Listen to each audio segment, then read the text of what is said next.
Seruput kopi dulu lar. Hari ini kita bahas kabar yang cukup bikin bangga, tapi juga menarik kalau dilihat lebih dalam.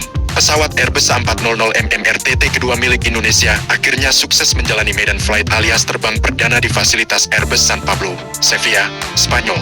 Ini bukan sekadar pesawat terbang sembarangan, tapi simbol peningkatan kemampuan strategis TNI Angkatan Udara menuju level yang jauh lebih modern. Mungkin ada yang bertanya, lah, cuma terbang perdana doang, kenapa heboh? Nah, di dunia militer dan dirgantara, maiden flight itu tandanya bahwa pesawat benar-benar hidup. Artinya desain, struktur, mesin, avionik, sampai sistem misi utamanya udah lewati fase krusial dan siap melangkah ke tahap berikutnya. Dan yang kita bahas ini jelas bukan pesawat kecil. Airbus A400M RTT adalah pesawat angkut strategis sekaligus tanker udara yang dirancang jadi tulang punggung mobilitas dan logistik modern sebuah angkatan udara. Pesawat A400M RTT kedua Indonesia ini punya nomor manufaktur MSN ke-150. Penerbangan uji perdananya dilakukan Rabu, 12 Desember tahun 2025 di Sevilla.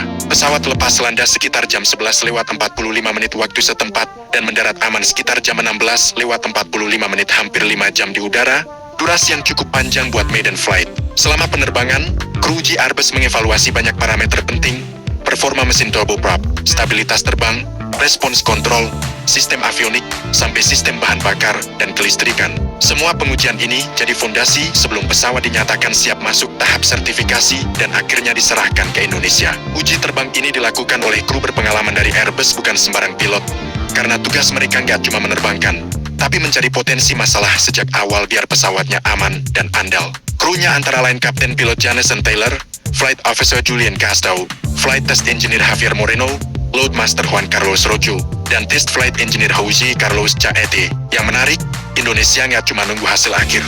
Penerbangan ini juga disaksikan langsung oleh Atase Pertahanan RI untuk Madrid, Kolonel PNP Agus Dwi Arianto, bareng tim Technical Representative Indonesia. Pilot dan Loadmaster TNIO yang lagi ngikutin program pelatihan juga hadir langsung di lokasi.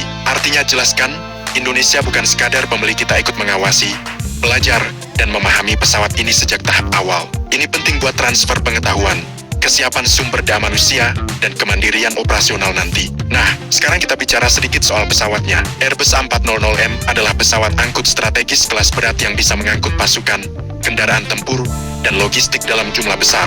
Pesawat ini juga dirancang buat misi kemanusiaan dan penanggulangan bencana. Versi MRTT nambah kemampuan pengisian bahan bakar di udara, jadi bisa mendukung jet tempur maupun pesawat lain dalam operasi jarak jauh. Dengan satu platform aja, TNIO dapat mobilitas, fleksibilitas, dan daya jangkau yang jauh lebih luas. Dampaknya bakal sangat terasa, apalagi Indonesia adalah negara kepulauan dengan jarak antar pulau yang jauh dan tingkat kerawanan bencana yang tinggi. A400M bisa memindahkan pasukan cepat, ngirim bantuan kemanusiaan ke wilayah terpencil, mendukung operasi penjagaan wilayah udara, sekaligus jadi tanker buat pesawat tempur. Kalau kita lihat lebih jauh, keputusan pilih A400M RTT bukan keputusan mendadak, ini hasil evaluasi panjang terhadap kondisi geografis dan kebutuhan nyata di lapangan. A400M menawarkan kombinasi yang jarang ada, satu platform, daya angkut besar, jarak jelajah jauh, kemampuan mendarat di landasan pendek atau semi permanen, dan fleksibilitas misi. Dalam skenario darurat, misalnya gempa besar di timur Indonesia pas bandara rusak dan akses logistik terbatas, A400M bisa bawa alat berat, kendaraan, logistik medis, dan personel sekaligus dalam satu penerbangan. Ini bukan soal kekuatan militer, tapi soal kecepatan menyelamatkan nyawa. Kemampuan tanker udara juga ngubah pola operasi TNIO. Dengan pengisian bahan bakar di udara, jet tempur bisa bertahan lebih lama di langit, menjangkau wilayah yang lebih jauh, dan beroperasi tanpa terlalu bergantung pada pangkalan terdekat. Maiden flight pesawat kedua ini juga kasih sinyal penting bahwa programnya berjalan konsisten. Ini tandanya Indonesia nggak cuma beli simbol, tapi membangun sistem kekuatan udara secara bertahap dan berkelanjutan. Di sisi lain, kepemilikan pesawat strategis kayak A400M RTT juga memperkuat diplomasi pertahanan Indonesia, bukan buat ngancam siapapun, tapi menunjukkan kesiapan dan tanggung jawab dalam menjaga kedaulatan wilayah.